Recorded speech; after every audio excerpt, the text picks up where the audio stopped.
না না, ঢাকা কিভাবে আসলেন? উনি তো চাপাশের মতো কিশোরগঞ্জ ঢাকা কিভাবে আসলেন? আয়ের উৎস কোথা থেকে? নির্বাচন করেন, আয়ের উৎস কোথা থেকে? আয়ের উৎস কোথা থেকে? ঢাকা শহরে রাজনীতি করতে না না, আরে কি করেন? আয়ের উৎস তো আছে, কোথায় পায় সে আয়ের উৎস? ব্যবসা করে, ব্যবসা করে তারপর ব্যবসা প্রতিষ্ঠান থেকে আসতো। আরে ভাই, ব্যবসা করে উনি ব্যবসায়ী, কোথা থেকে? সাধারণ মানুষ দেখলাম না তো, সাধারণ মানুষ দিতে হাদি ভাইকে টাকা দিতে দেখছি, ওনাকে টাকা দিতে দেখি নাই। আমরা হাদি ভাইকে টাকা দিতে দেখছি, আমরা রাস্তায় হাঁটলো হাদি ভাইকে টাকা দিত, আপনাকে টাকা দিতে দেখি নাই। হ্যাঁ, অটো টাকা দিচ্ছে, এই চাঁদার টাকা, এদিকে চাঁদার টাকা দিচ্ছে ওনারে। আরে তোলে টাকা দিচ্ছে না কেন? কিসের টাকা দিচ্ছে? কিসের টাকা দিচ্ছে ওনাকে আমাকে বলেন।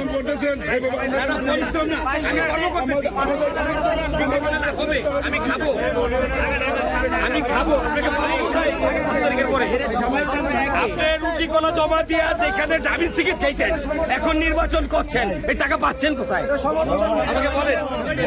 হ্যাঁ বলেন, আপনি তো 2 মিনিট বলছেন। হ্যাঁ বলেন, আমরা 1 মিনিট বলছি, আপনি 5 মিনিট বলেন।